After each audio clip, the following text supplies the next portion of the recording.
The first session will be on Head of Indo-Asia-Pacific region. Professor Nguyen Tung, President of Diplomatic Academy Vietnam, will chair this session. So, Prof. Nguyen Tung, you have the floor. Good morning again. We are a little bit behind the schedule, but I'm sure that we have experiences before where we can be okay with the time management here. So the first section, which is with the theme of South China Sea, heart of Indo-Asia-Pacific region. I'm so privileged to be the moderator for this section. Joining us, we have Captain Gurpreet, Khurana, Executive Director, National Maritime Foundation, India. Ms. Cleo, Paskal, Associate Fellow, Energy, Environment and Resources Department and Asia-Pacific Program, Chatham House, UK. And Huong, Senior Analyst, Australian Strategic Policy Institute, Australia. And Dr. Lee Chang-hoon, Director for the Center of ASEAN and Oceania Studies, ASAN Institute for Policy Studies, South Korea. So,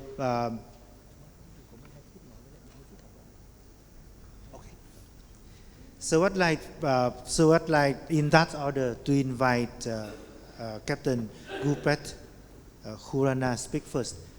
Just remind the speakers that you have about 10 minutes for presentation to save time for Q&A.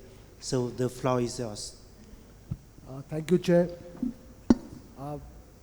First of all, let me convey my heartfelt gratitude to the organizers for having me here.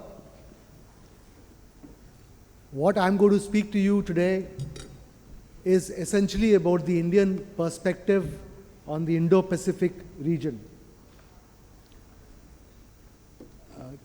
Can I have a slide show?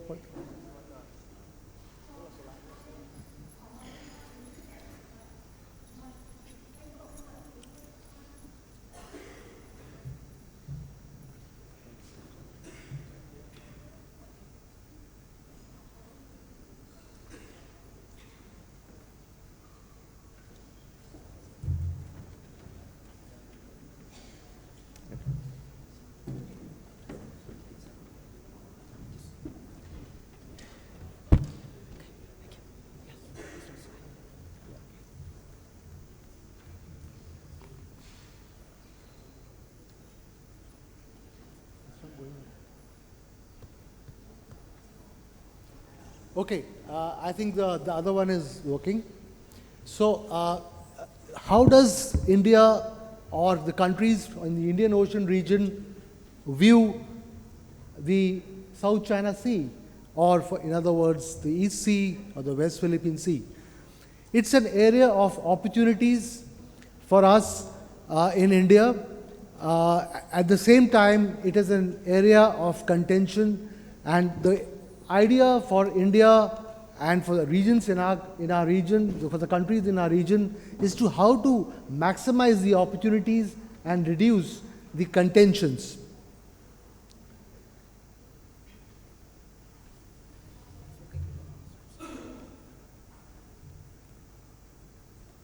So this is what it is.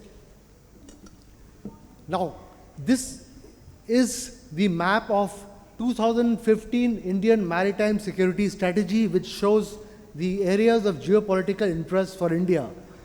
The primary area is in the dark blue, and the secondary area is in the lighter shade. If you transpose the red crosses, which represents the 2007 strategy, you see that the X marks were not a part of the areas of interest of India in 2007. And the ones which are marked S were secondary areas, and now in 2015, they became primary areas. So you see what is happening is India's geostrategic frontiers are expanding. They are expanding southwards and eastwards. Countries cannot change their geographies. The East, India's eastern neighborhood is so critical to us, to India, that we wish that India could change its geography. There is a joke going on in my organization which says that if India could change its geography, what is the first thing that it would do? And it will be anybody's guess.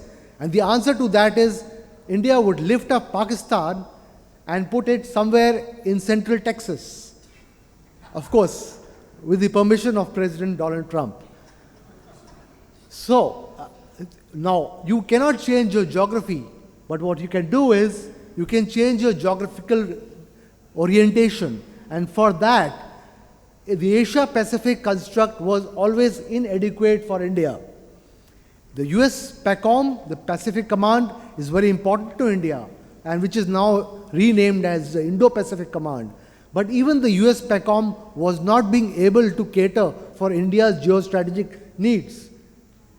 And therefore, there was a need for India to have a balanced geostrategy, to change its geostrategic orientation eastwards and southwards. In the eastward direction, it came in 1991 with India's economic liberalization.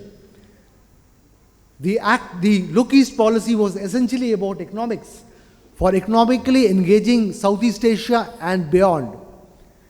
But what happened in 2014 when the new government came into being in New Delhi? There was a security linkage between the Indian Ocean region and the Western Pacific. And we all know the reasons were many, and China was an important reason. And that is the reason why we have launched our Act East policy. And therefore, economics does remain an important factor, but the geostrategic and the military strategic dimension to pose strategic deterrence to China is a very major factor. And then you have the Indian Prime Minister articulating the vision of Sagar, and Sagar means ocean in Hindi language, and it stands for security and growth for all in the region, which means it is essentially oriented towards the Indian Ocean region, and it essentially means that all boats rise with the rising tide. And so the Indian boat cannot rise unless the entire region rises with the Indian boat. And the major reason for the Sagar vision articulation was again China. And to prevent China from displacing India's influence in the Indian Ocean region. And there you are. So both together give you the concept of Indo-Pacific, which has been realized only recently by the Indian politicians, although this was something which about a decade ago, or even more than a decade ago, this was germinated, the security linkage between the Indian Ocean and the Western Pacific, between the Indian and Japanese think tanks. And what has come about now is the origin, which I will come to later. It was 2006, 2007. This was the area, and then Japan and India. So you see, there are different geostrategic geographies. The United States area stretches across the area of responsibility of its PACOM, although of course it has been renamed to Indo-PACOM, but we have yet to see if there's going to be some real functional change. And Indonesia knows it is in the center, but it doesn't know where its boundary extends still. And so the key takeaways are like this.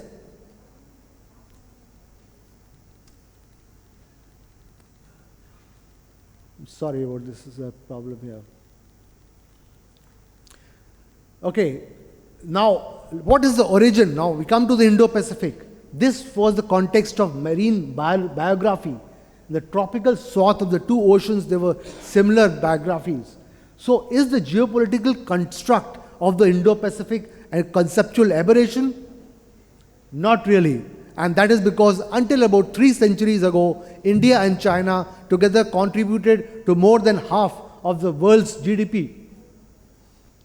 And which led to the German geopolitician Karl Hochschäfer to talk about the term Indo-Pacific and he wanted to study the future of India-China interactions in terms of the global power politics. And this is important here. At that time, in 1920, and he was talking about centuries back, India and China did not have a continental interface. Tibet was in the middle, and therefore India and China interface was only through the maritime domain, through cultural and trade linkages via the sea. And therefore now you talk about rise of Asia and you talk about the resurgence of Asia. But actually, now it's not only India and China, but the countries of the other countries of the region, and essentially the Maritime Asia, which is rising. So therefore, there is a resurgence of the Indo-Pacific region. And you see the Indo-Pacific region is dark green, is darker in shade, and this explains everything. And sometime in 2005, when we have the East Asia Summit, the East Asia Summit included India. And this was a time when Peter Cousins from New Zealand, he wrote a paper in 2005 about Indo-Pacific. So what he did was, he established the conceptual linkage in terms of geoeconomics. Because East Asia Summit was essentially about geoeconomics, not security. And of course, there were other writers as well from Australia and Canada who talked about Indo-Pacific. But this was, as I said, an earlier version of Indo-Pacific. But all this has changed in recent times, with the turn of the new century, and specifically since 2006. And of course, the premise for this change is that the rise of Asia or the Indo-Pacific is not preordained, and there are many challenges. And the objectives, which was to beat the geo-economic ends to achieve shared prosperity, is now premised on a common interest in free and open maritime order and restraining disruptive forces, which include both non-state and state actors, and by state actors, China is an important one. And this is what was the difference between the earlier versions of Indo-Pacific and what was articulated by Prime Minister Shinzo Abe in 2007 August in the Indian Parliament. But before I go there, what was the genesis of that? It was the dialogue between the IDSA and the Japan Institute for International Studies. And this was all about the security linkage. In 2004, the US had come out with the Proliferation Security Initiative, and in 2005, the US think tanks had talked about the string of pearls strategy of China in the Indian Ocean and beyond. And in 2006, this was a trigger actually. China's new generation Shang-class submarine was inducted. It was launched in 2002, 2003, and 2006. It was ready for patrols in the Indian Ocean. And this is what got the Japanese and the Indians worried. The Japanese were worried about their sea lines of communication, and for India, it was a new seaward dimension of the threat from the Chinese submarines. And for both, it was an unstable and unfavorable balance of power or balance of influence for both. And this led to my paper in January 2007, which in the first sentence, I talked about the term Indo-Pacific and explained in the footnote. And the purpose of this paper was essentially to moderate China's assertive behavior in terms of sending a subtle message that the Indian Navy was considering in its strategy, which came out later in 2007 for clock interdiction. And which this is well common knowledge of how Shinzo Abe articulated this. And in August 2016, it turned into the free and open Indo-Pacific. But the Indian government did not pay attention to this until 2018 in June. And this is what the Chinese response was in terms of March West and the Maritime Silk Route and the BRI now, as we call it. And the US approach was, they knew that the Asia-Pacific was inadequate, and for two reasons: China's expanding footprint extending to the Indian Ocean, and the need for India to play a proactive role in the entire Asian security architecture. But the US was compelled to use the term Asia-Pacific because Asia-Pacific was closely linked to President Obama's rebalance to Asia strategy, where the Asia in the rebalance was synonymous with Asia-Pacific. However, the PACOM began using the term Indo-Asia-Pacific, and it used it for a long time. And this is what changed the entire equation. President Trump's articulation in 2017, last year in November, during his Asia tour, when he talked about Indo-Pacific repeatedly, and he sought India's explicit partnership against China.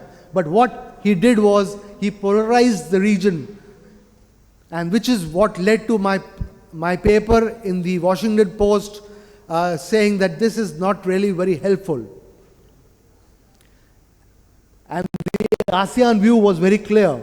And another problem was in November 2017 was the quadrilateral security dialogue between India, US, Japan and Australia. They had the first meeting. So this is what polarized the region further.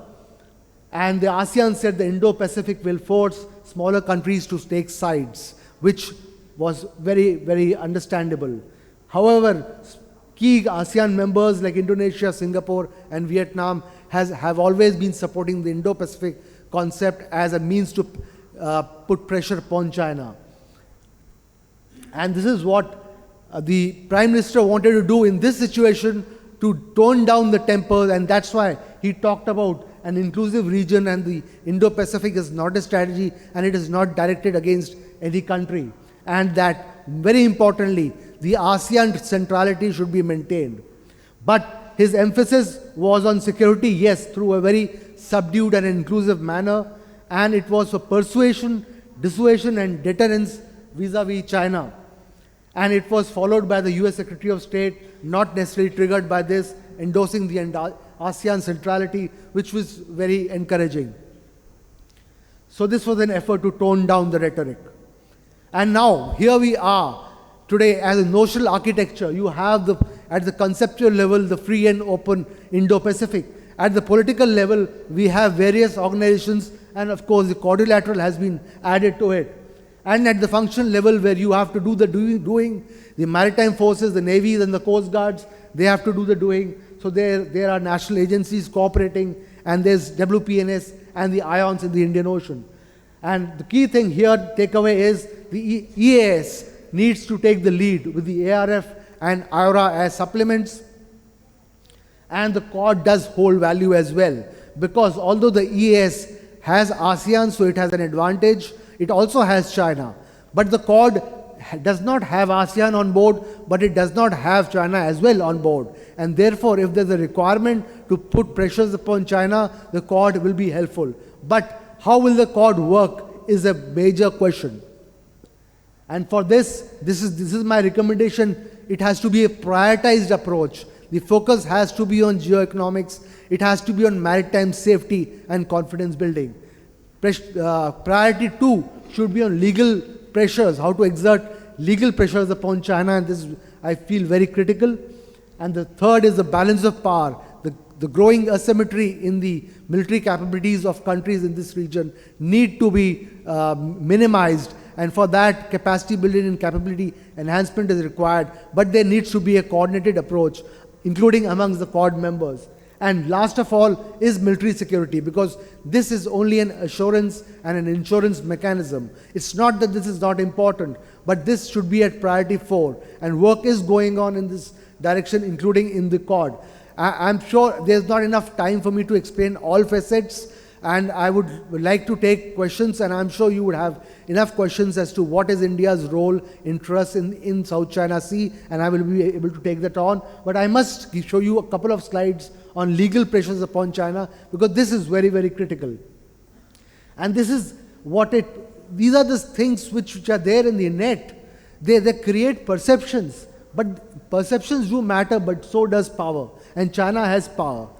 The Chinese say that the maritime laws, its own maritime laws, which is based on historical realities, they existed in Asia long before the European laws, which is the Roman and Nordic laws, were formulated and which were encapsulated in the UNCLOS. So why should we adhere to UNCLOS?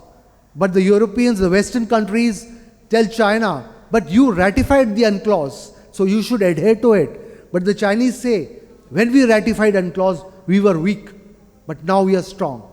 So that speaks everything. And therefore, these are the cases of international arbitration which have been conducted in the Indo-Pacific region, and they are all in green because they have been successfully culminated. In the Bay of Bengal, and the Philippines have done it on their own through bilateral means, and Mauritius, UK, it's already out. They're all in green, but this one is in red because this was not accepted by China, but that doesn't mean it has failed. And this is the one in yellow which is going on. But these are the ones which are in white. There are potential. And my recommendation would be, while we are very hopeful for the code of conduct in South China Sea, and we hope it works out, including in terms of its legally binding nature, but we should not bank upon it. And I think these will put legal pressures upon China. And finally, my final slide, there are very many issues about freedom of navigation which have been addressed by UNCLOS. But there are some of them which have not been addressed. For instance, innocent passage of foreign warships and foreign military activity in the EEZ, and which has led to varied interpretations of this, because it is not very clear in UNCLOS. So, when you come to China, it's very different. It says advanced approval for innocent passage or prior notification as determined by China on a case-to-case basis, which is very different from the other countries. And when you come to the foreign military activities in the EEZ, it is consent, of course, but when it comes to the PLA Navy's activities of Hawaii or of Australia, then the PLA Navy doesn't bother about it. Of course, it's not illegal, but it's not normatively correct. And therefore, regional countries should sit together and decide upon what is their interpretation of the law, so that the Chinese do not get an excuse to exploit the fault lines. Thank you very much. Thank you very much, Captain Khurana. I think that since the 9th conference on South China Sea, up to today we have a new concept of Indo-Pacific, and I think that it was discussing it, and especially placing the South China Sea in this the discussion of Indo-Pacific, and I think that the presentation by Captain Khurana is very good in terms of placing the South China Sea in the broader context of the Indo-Pacific discussion. So the next speaker is Mr. Cleo Paskal. Just one reminder that keep up with the time, okay?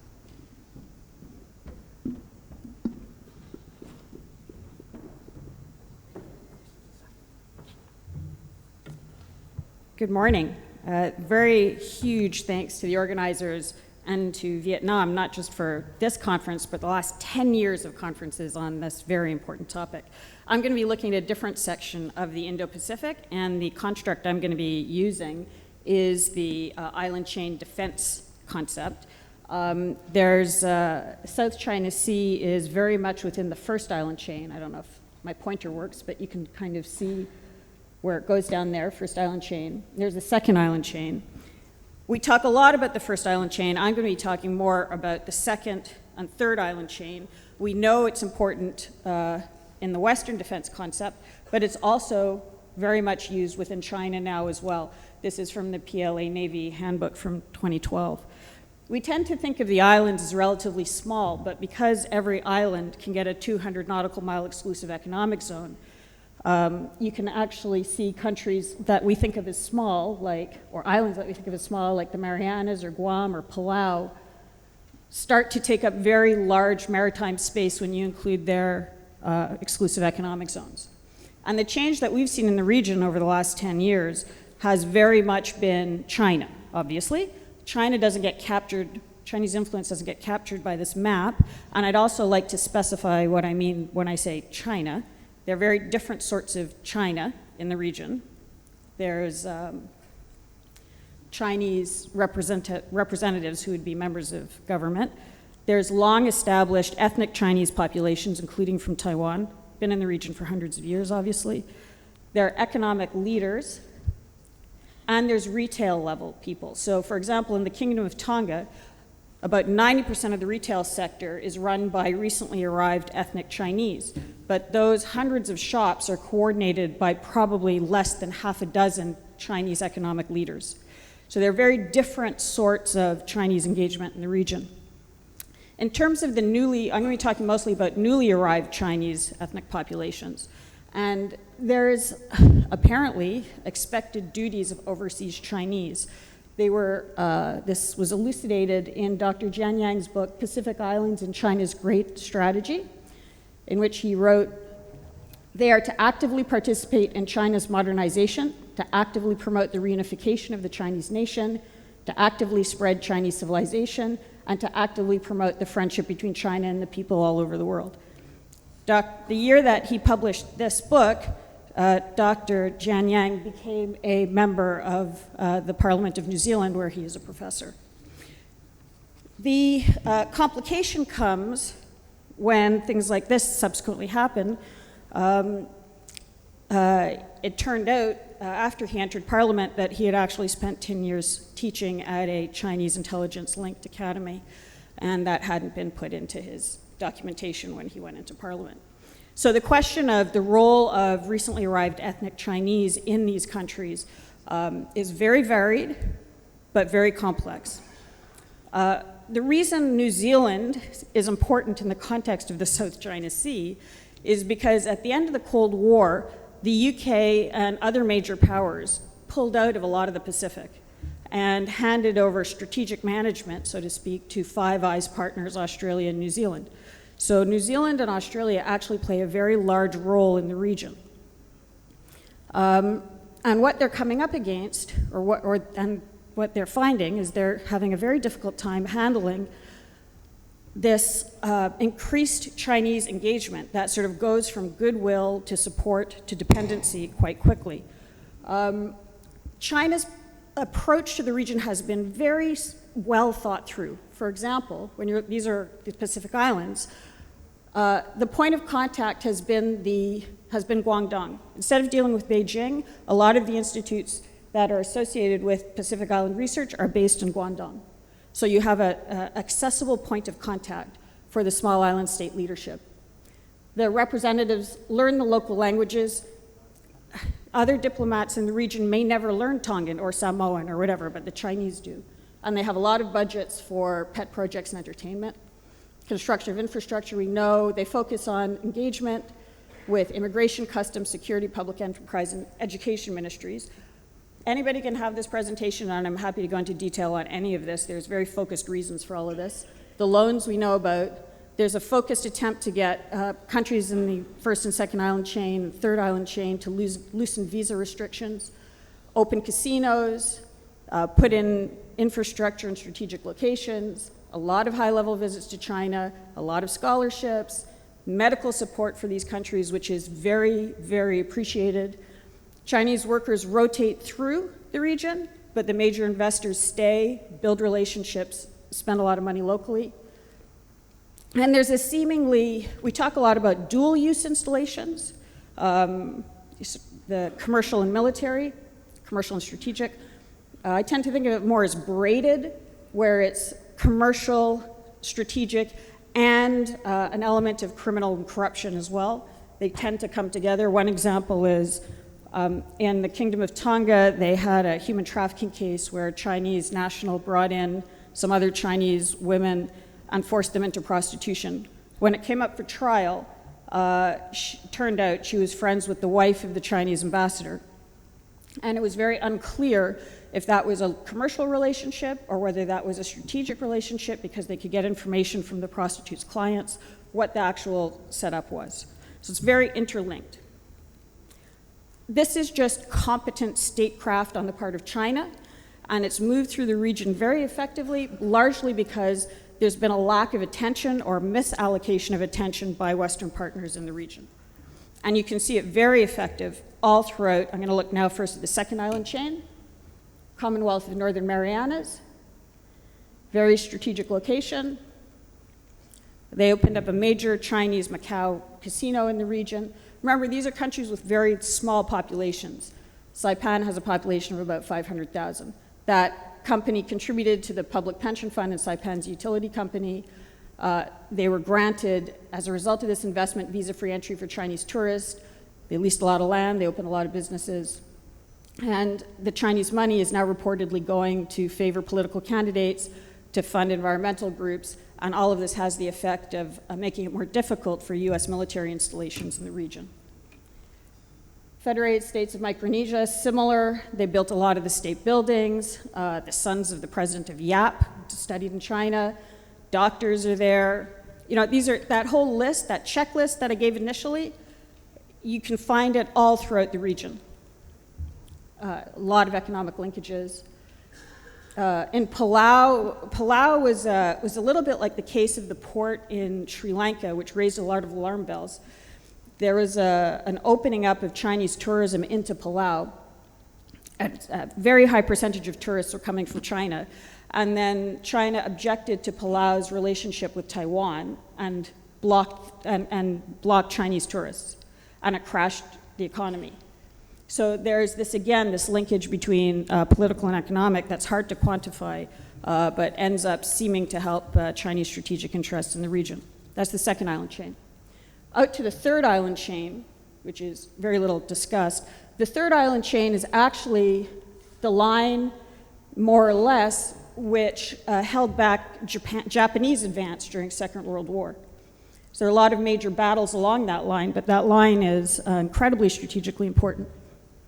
And again, if you look at that region in terms of powers, there's a surprising footprint for countries like the United States. Everything is red is the United States. Everything that's orange is New Zealand. Everything that's blue is France, and the France thing is quite an interesting thing as well. As this Chinese advance has happened, Australia and New Zealand have had to realize that perhaps they hadn't been doing what was expected by partners, and very recently they've announced that they're going to step up in the case of Australia, reset in the case of New Zealand, and try to gain some more control. The problem is that the approach that they're using is largely security and economic. And it's very heavy-handed. So, for example, if you look at security integration, which they talk about in Tonga, what they did was, this is Australia and New Zealand since 2006, used tide aid to force the Kingdom of Tonga to take a New Zealander as their police commissioner. Since then, there have been 3 or 4 so far. The man in that position has used it for political reasons, including targeting specific political class for arrest. The first one arrested 4 out of 9 of the nobles. Most of them were subsequently acquitted. They seized the Foreign Affairs database and sent it to New Zealand. They arrested hundreds of Tongans for just having a beer on the guise of cleaning up the streets, but that means they can't get visas out of the country anymore. And they've done very little to tackle the crime within the Chinese community that we've been seeing, because they not only do they not speak Tongan, they don't speak Chinese.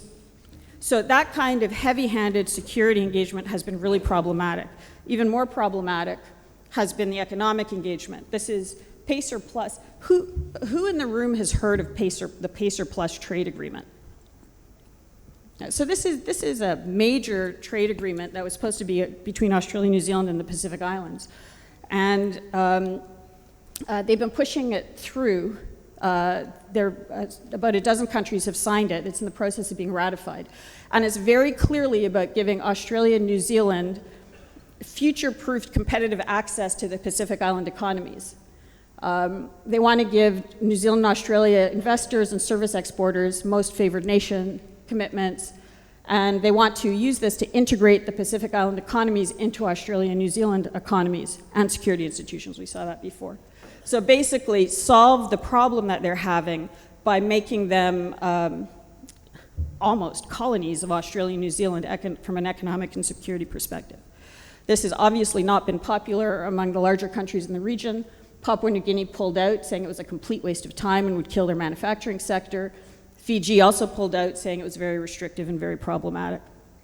So as it now stands, the countries on the left have signed, the countries on the right haven't. And so it's created an economic division in the region, which is delightful for China, and it results in these kind of statements, with Fiji saying it should align itself with visionary China. And the concern over that positioning by Australia and New Zealand in the region has made it so that larger Western partners are coming back to the region in a way we haven't seen before. So France is now very active in this Pacific region. Very active, in fact. France, they did a major arms deal to Australia. There was a referendum in New Caledonia which didn't pass. The French activity is very large.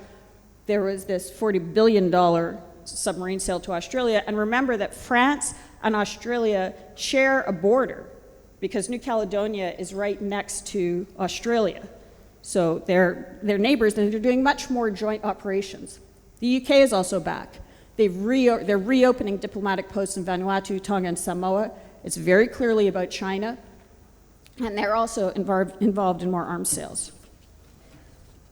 The thing to watch, and this is just my last 2 slides, is what happens at APEC in a week or 2. APEC is going to be held in Papua New Guinea. China has poured tens of millions of dollars, if not more, into infrastructure in Papua New Guinea ahead of this meeting. And Xi Jinping is going to be there and hold a meeting with Pacific Island leaders directly before APEC.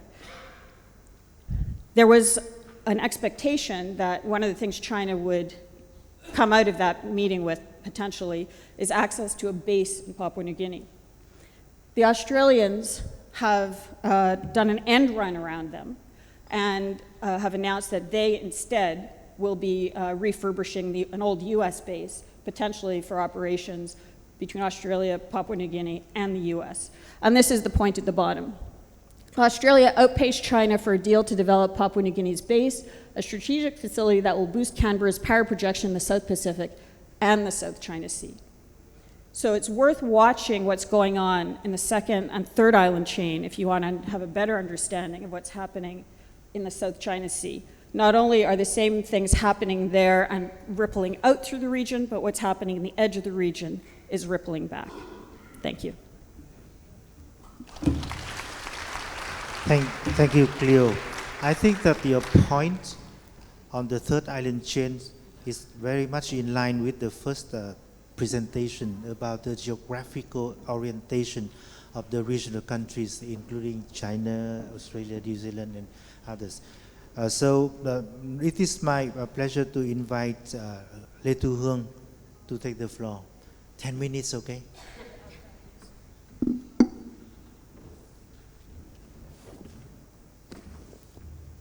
Thank you very much. I'd also like to begin with congratulations to the 10th International Conference on South China Sea, which means how important is the subject and how in demand it is for us to continue the conversation. Some issues we're discussing are well known and still very complex for us to keep talking about, and some a little bit newer, as we mentioned, a revival of the discussion on the Indo-Pacific concept and what it is that it means. And my task today is to talk about the South China Sea in the construct of Indo-Pacific. And before I start, I think I need to emphasize that the Australian Strategic Policy Institute is an independent think tank, so there's no government line in there, and there's not even one ASPI line. So I can only bear sole responsibility for the shortcomings, if any, of the analysis I bring today. The Indo-Pacific concept, I think it's quite interesting, the revival of the discussion, because almost a year ago, President Donald Trump made a speech in Da Nang, nowhere else but Da Nang, at the APEC summit, really starting to promote the Indo-Pacific concept. And as I said, we've discussed that before, that the Indo-Pacific concept is not a new one. It has more than 10 years from the first iteration of Prime Minister Shinzo Abe from Japan. But now we are seeing a number of elaboration on the issue of Indo-Pacific, and I'd like to talk about the many Indo-Pacifics and where do we see the South China Sea importance in it. So President Donald Trump said that Indo-Pacific is a beautiful constellation of nations, each of its own bright star, satellite to none, right? And he said, we want Indo-Pacific to be burning brightest. This constellation needs to fuel innovation and sustainable growth. This is our Indo-Pacific strategy. We will promote, and we believe in strategic partnerships, not strategic dependency. He did not mention the South China Sea explicitly, but he did emphasis on upholding principles that benefit us all, and very much often emphasize language in the South China Sea context, which is, for example, freedom of navigation and overflight, and including open shipping lanes. Later on, the US government has gone on to, in a number of high-level speeches and announcements, to develop the idea, as well as in a number of policy papers. So for example, Mike Pompeo explained the Indo-Pacific is free and open Indo-Pacific, meaning free for every nation to be able to protect their sovereignty from coercion by other countries. And open Indo-Pacific means open, we want all nations to enjoy access to the seas and airways, right? And just go back to very fast, Japanese concept is, as I said, the most elaborated, and there's a strategy, and they call it Indo-Pacific strategy, not only a concept or construct, but strategy. It is, I don't have enough time to go into details, but the key words for the Japanese strategy is connectivity, right? And also development. In terms of Australian view on the Indo-Pacific, I think this is how Australia is placing the world, which means it's very much a maritime understanding of the region. And the 2013 Defense White Paper, as well as newer 2017 Foreign Policy White Paper, refer to Indo-Pacific as a region ranging from Eastern Indian Ocean to connected through Southeast Asia, and it is including North Asia and South China Sea and the extended sea lanes of communication in Indian Ocean and Pacific Oceans that support trade. So the component is also connectivity and trade. It is a stable rules-based regional order, and it is critical to be open, free, and secure the trading system that minimizes the risk of coercion and instability, which would directly affect Australian interest. So with this quick recap, there comes the question, okay, why South China Sea matters in the Indo-Pacific, or if in different Indo-Pacific concept of a few countries that I've mentioned. So the national security strategy of the US government explicitly mentions South China Sea, and I quote, China is a strategic competitor using predatory economics to intimidate its neighbor while militarizing features in the South China Sea. So this is an explicit mentioning of the South China Sea. And similarly, Prime Minister Narendra Modi at the Shangri-La Dialogue, when he gave a keynote speech, he said, our Indo-Pacific strategy informs our relationship with China. We are aware China will face an array of challenges and opportunities in coming years. We are prepared to support China's choice if they promote long-term peace and stability for all in this dynamic region.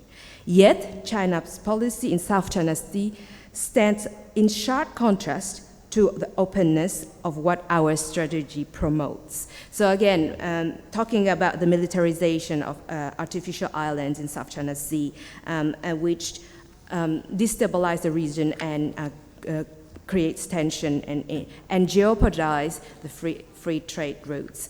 Australia Foreign Policy White Paper also explicitly mentioned the use of militarization, and it says, Australia opposed the use of disputed features and artificial structures in South China Sea for military purposes. We support the resolution of differences through negotiation based on international law.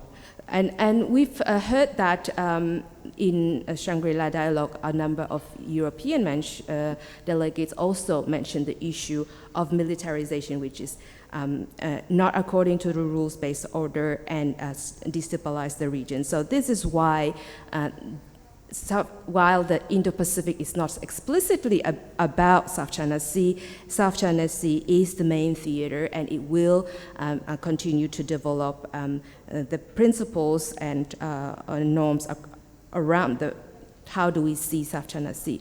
So the Indo-Pacific remains a very contested concept, which a lot of people have questions, and as we speak, it is still being developed in a number of capitals.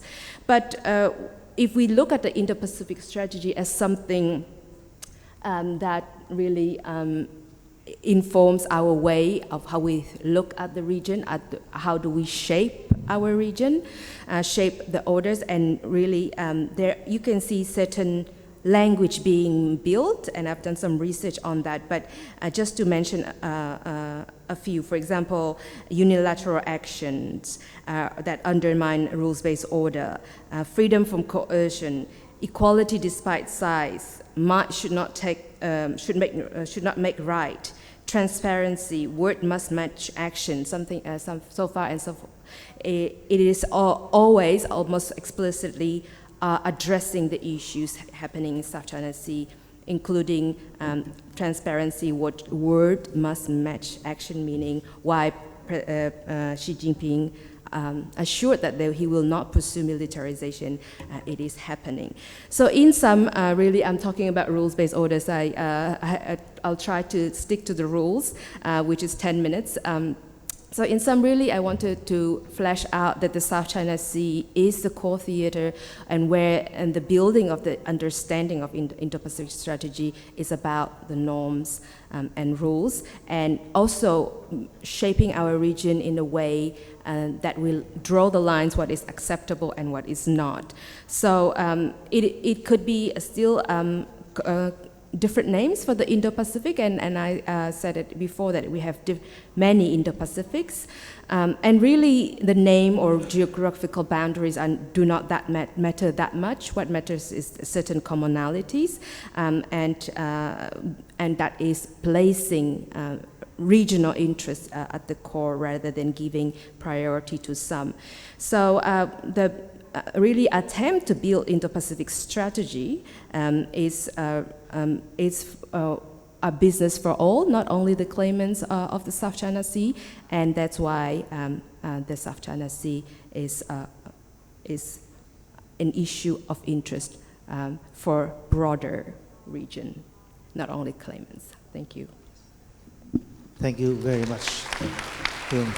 I think that your paper is very important in the sense that you lay out the discussion about the geographical limits or boundaries of the Indo-Pacific concept, and at the same time your discussion is also on the principles that are serving as the guiding line for the countries within that boundary that is still contested. And I think this is a very important point. And last but not least, we have Dr. Lee Jaehyon to take the floor.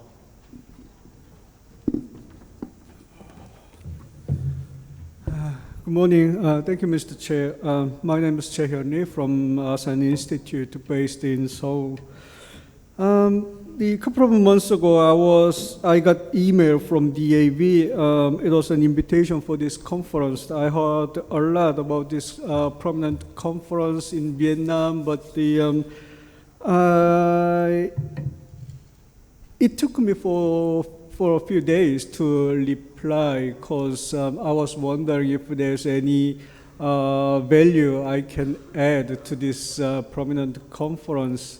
Because I'm looking at the Southeast Asia, ASEAN, and the international relations surrounding Southeast Asia, but I can't say that I'm an expert on the South China Sea dispute. And one of the questions I got from the organizer was Northeast Asian view on the South China Sea dispute. Well, I thought about it for a few days, and I reached a conclusion that my argument for this conference could be something different from the existing explanations on the South China Sea dispute. I will just skip most of the part of my slide. Like, I would not follow this table of contents and the obviously the views from Northeast Asian countries on the South China Sea dispute is quite complicated. We have different threat perception, we have a different economic interest in the South China Sea, and some countries are the claimant in the South China Sea dispute, and some countries are not, and it's quite complicated. But we have our own maritime dispute in Northeast Asia and East China Sea. don't have to go into details of all the maritime dispute in East China Sea, because you are the expert on the maritime issues in the region. But just to take a few examples, we have this Senkaku. I'm sorry, I can't really pronounce the Chinese name for Senkaku. It's quite difficult for South Korean to pronounce that. Anyway, we have a Senkaku issue, and we also have this dispute over overlapping ADIs in Northeast Asia, and between South Korea and China, we have some disagreement on delimiting the EEZ on the East China Sea, and of course, you shouldn't forget the dispute over doctor between Korea and Japan. So we have a lot of maritime dispute in Northeast Asia. But what I'm going to say is that let me see. Okay, this part first. Okay, what I'm going to say is that I agree with all the existing explanations, military, strategic, economic, and political, international law aspects of explanation on the South China Sea dispute. But there is one point which is quite often forgotten in this dispute.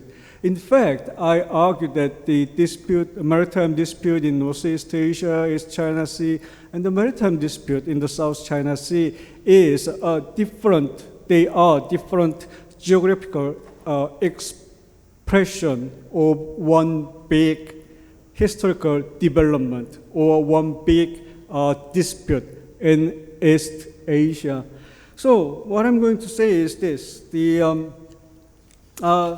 My question was, what fuels the ever-increasing maritime dispute in Northeast Asia and Southeast Asia? If you look at the regional countries in East Asia and Southeast Asia, Northeast Asia, most of these countries are quite relatively young nation states compared to the modern nation states in European continent and other parts of the world. Of course, we have, a few thousand years of history in the Korean Peninsula, China, and other countries. But when it comes to the definition of modern nation state, the regional states are mostly quite young, less than 100 years. Most of the countries in the region were born after the World War II. So the history as a nation state, modern concept of nation state, is less than 70 years, 60 years. But our counterpart in European continents, their history of modern nation state is more than a few hundred years. My point is that nation state in this part of the world is quite young, and their sense of national sovereignty, national interest, and nationalism is quite fresh. I say they are quite still young and hot-blooded. And these countries, under the Cold War constraint, they didn't have a chance to express their nationalism. For example, during the Cold War, there was a limited interaction between blocs. So we really can't have a contact with some countries like China,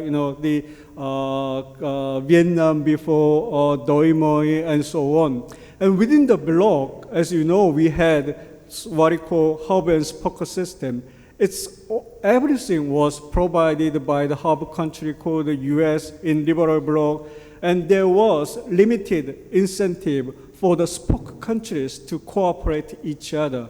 And with this limited opportunity for contact and interaction, of course, we didn't have a chance to develop a dispute among us.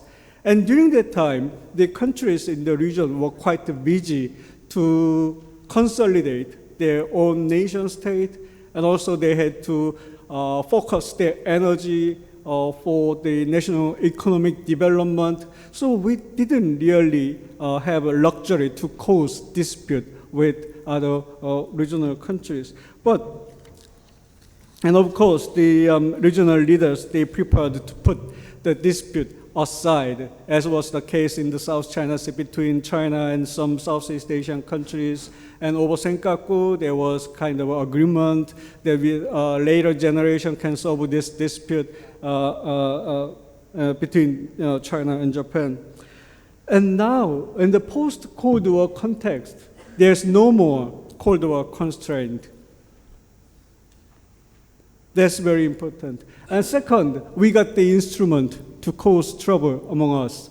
With rapid economic development, China in the 90s and 2000, South Korea 80s, 90s, of course Japan was a bit earlier, and some Southeast Asian countries, they had developed their own economy in the 80s, 90s, 2000, Vietnam really took off economically. So with this economic power, they are trying to build military power as well. They spend increasing amount of money for defense spending. Now we have a good environment. There's no more Cold War constraint, and we have confidence based on our economic growth and the military power.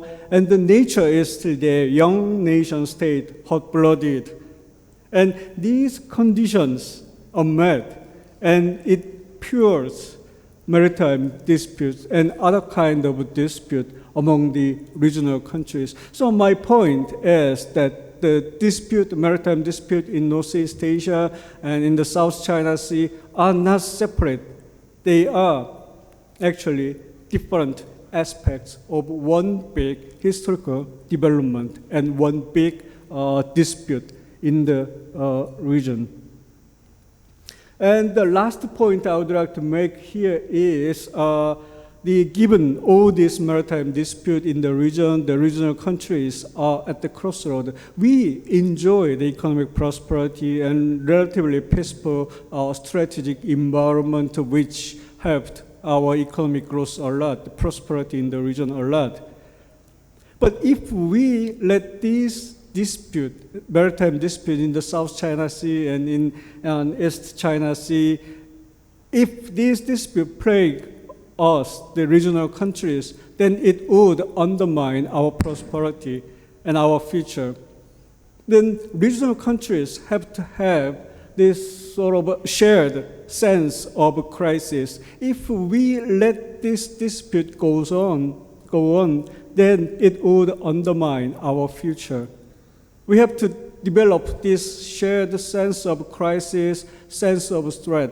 The real regional cooperation to solve the dispute starts from this shared sense of crisis. As we have seen after the Asian financial crisis in 1997, 1998, regional leaders put their hands together to overcome economic crisis.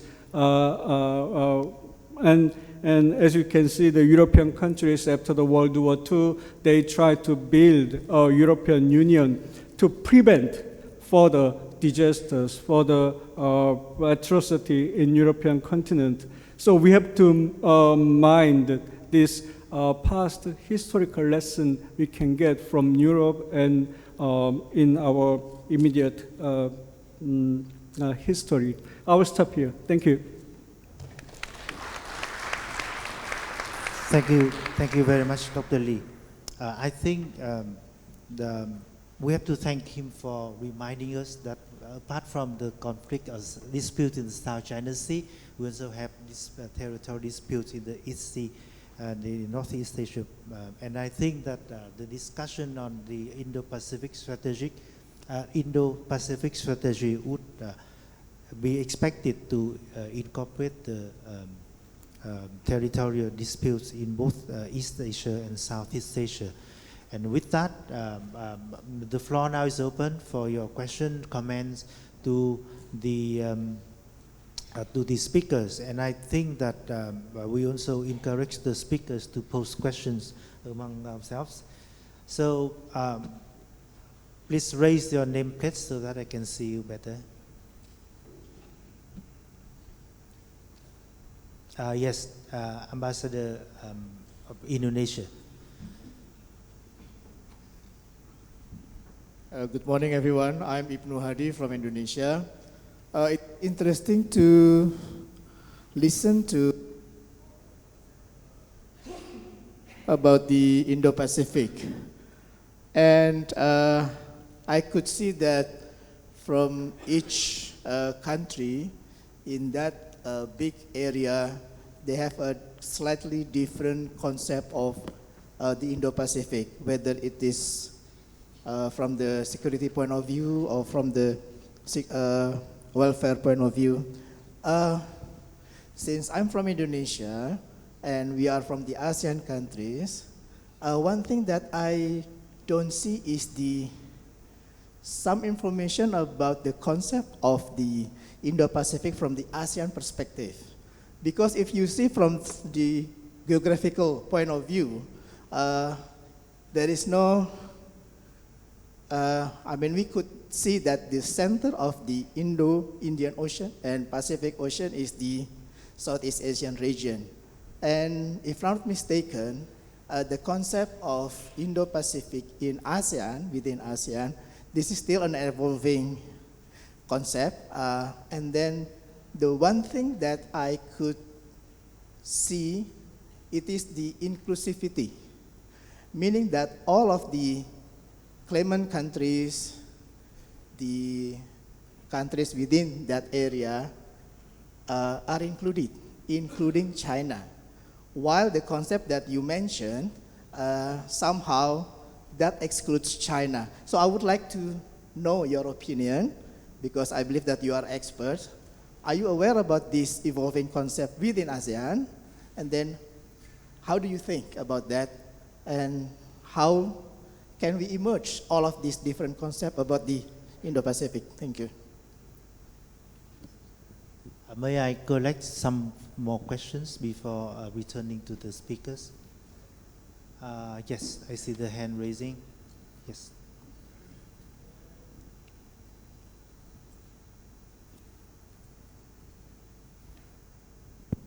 Thank you. Andrew Chubb from Columbia University.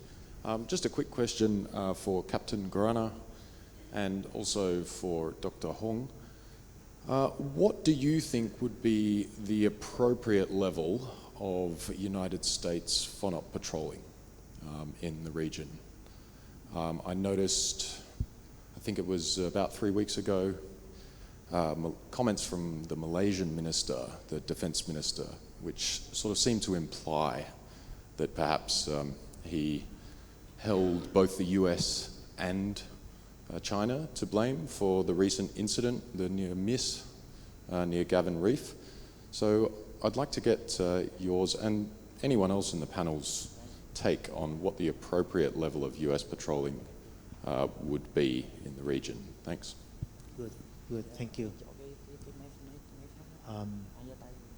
Yes.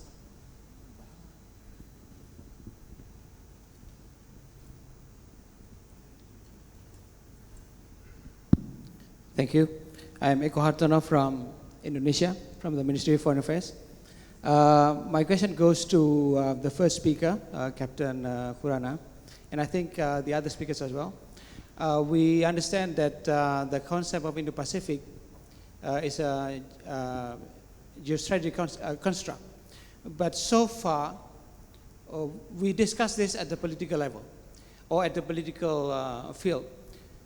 We don't see any concrete ideas or concepts on how to have economic projects within this huge area of Indo-Pacific. We, I think, agree that we should promote connectivity and economic development as one of the major factors to materialize the concept of Indo-Pacific. But so far, we discussed in so many seminars and workshops on this political concept of Indo-Pacific. So I would like to have your insights on this. Thank you. Good. Can I have just one question or comment from this side? Because we have 3 from this side already. So if not, I would like to invite the 4 speakers to respond to the questions and comment And I think that I would like to start first from Captain. We have about 15 minutes, so we can consume up on these minutes. Thank you. I'll take these questions quite in brief, starting with the last question.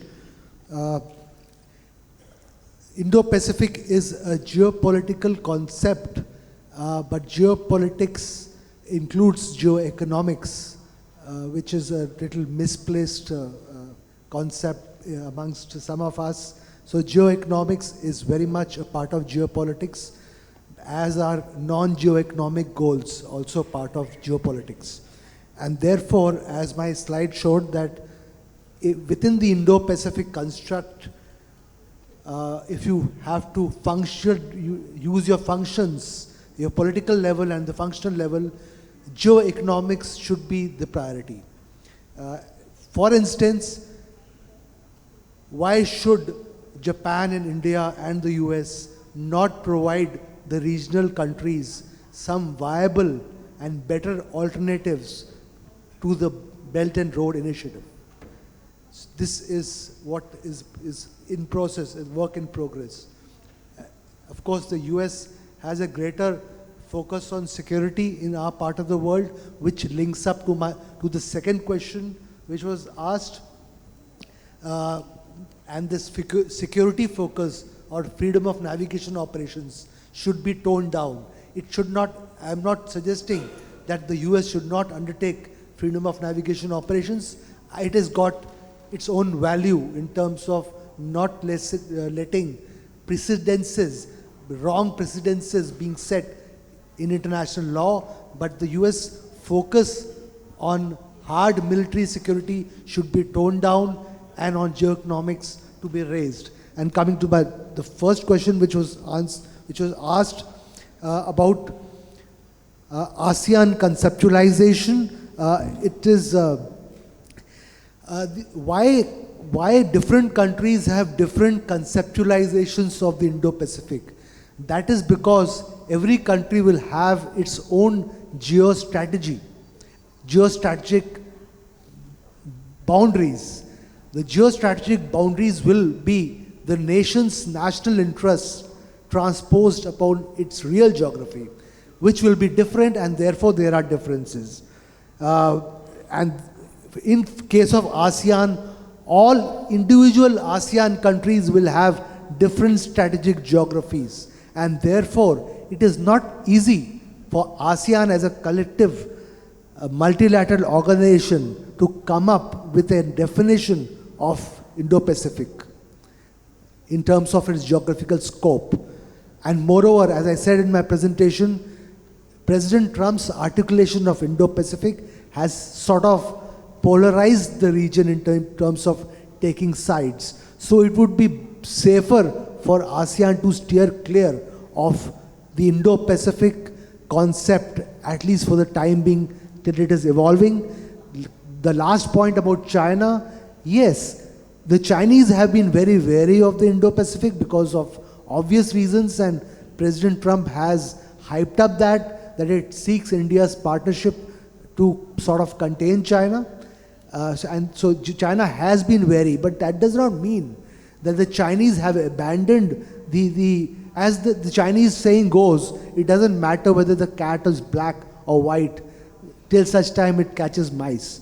And therefore, when they talk about the Maritime Silk Route, the Chinese analysts have been talking about the MSR as Indo-Pacific with Chinese characteristics. When they open the Malacca Gateway, that has been talking about, they have been naming it as Indo-Pacific Gateway. So the Chinese have been capitalizing upon the Indo-Pacific concept by using geoeconomics. And that is a stark contrast between China and the US. And in that sense, the US is losing its influence in the region, which is the major cause for worry. And the Indo-Pacific concept is also giving China the legitimacy of positioning its military presence in the Indian Ocean region as legitimate, as a form of assurance and insurance mechanism. Thanks. Oh, hi. I thank you very much. I'd like to also address this Indo-Pacific ASEAN question.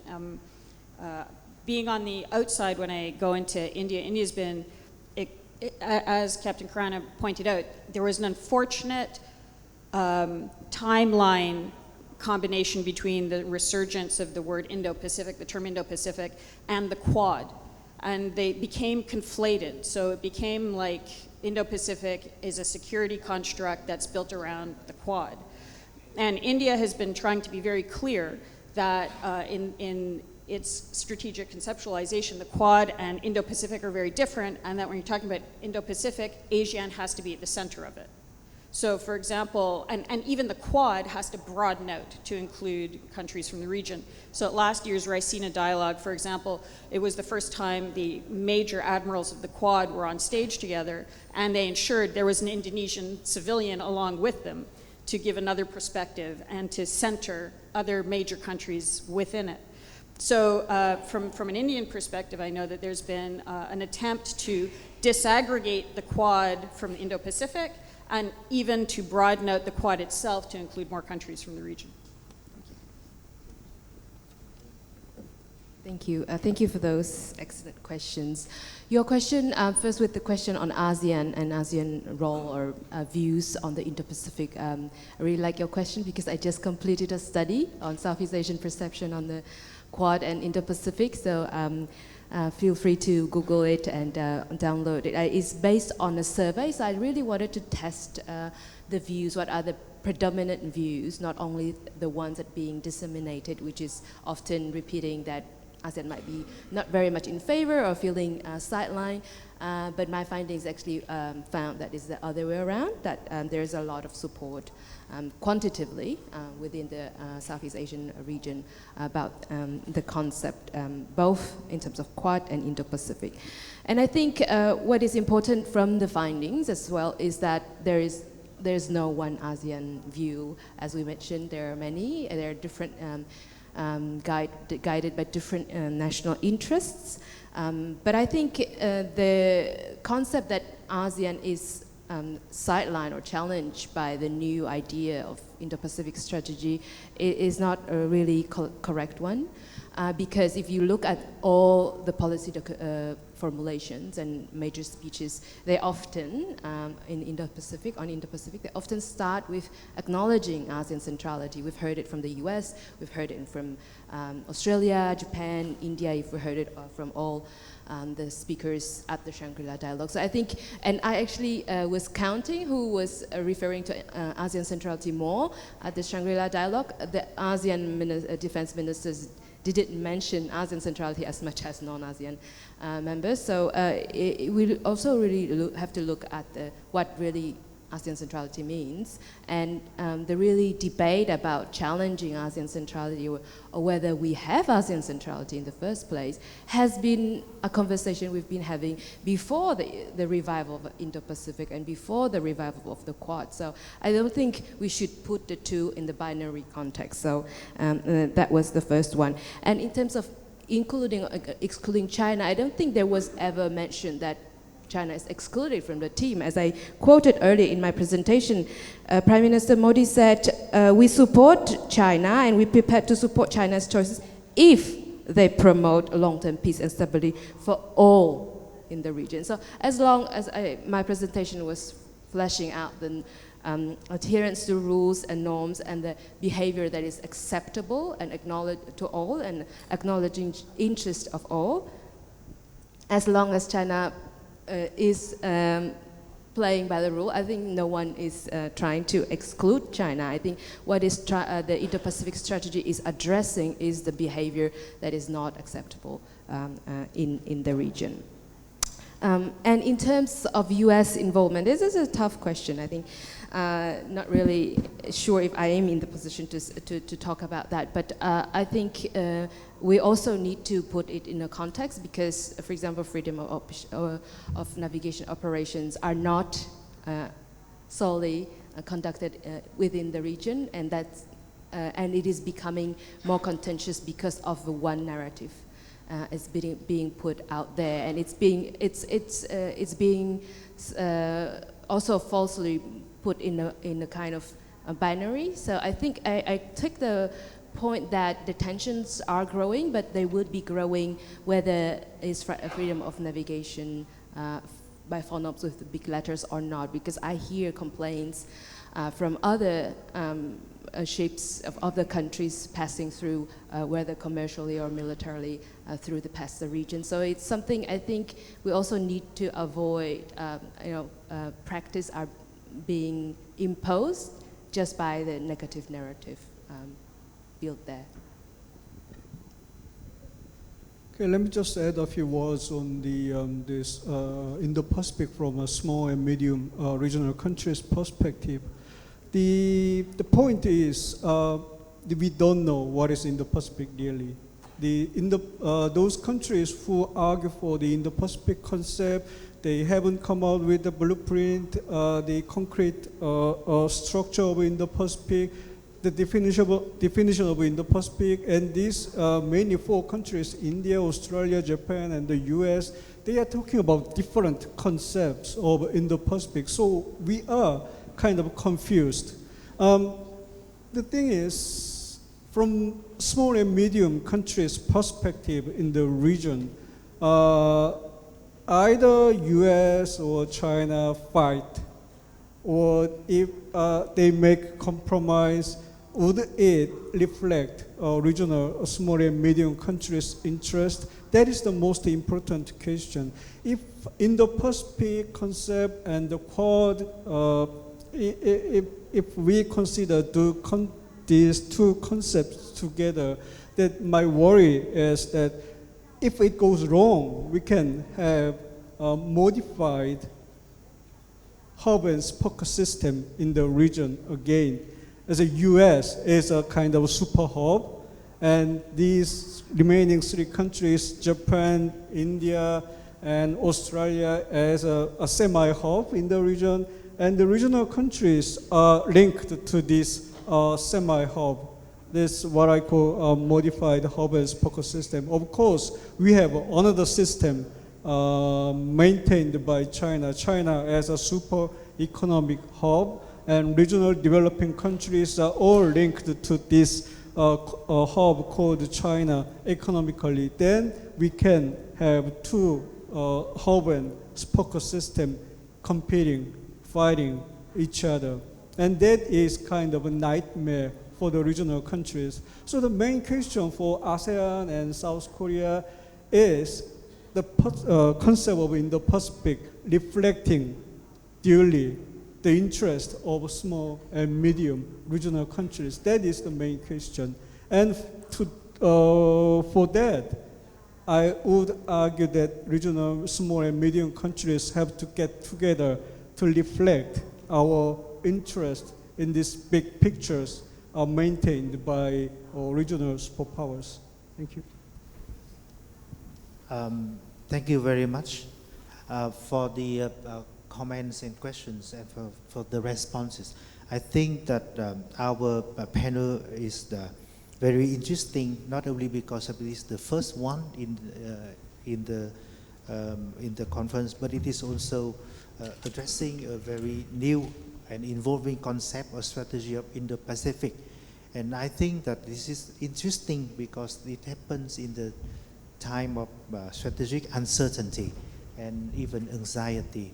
And I think that the responses of the papers have reflected that. But at least we can come to something like a understanding among us, especially on the following points about Indo-Pacific. First, it is about connectivity. Secondly, it is about inclusiveness. Thirdly, it is about the centrality of ASEAN.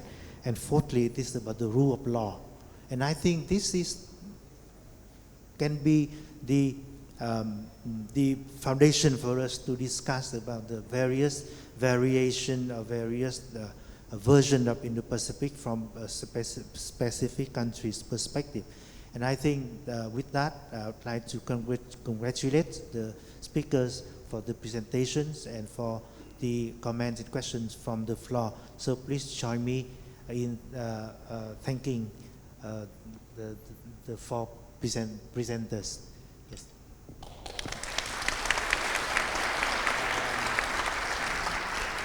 I'd like to invite you back after the coffee break at 10:50. So we have about a little bit more than 10 minutes for the coffee break. Thank you very much again.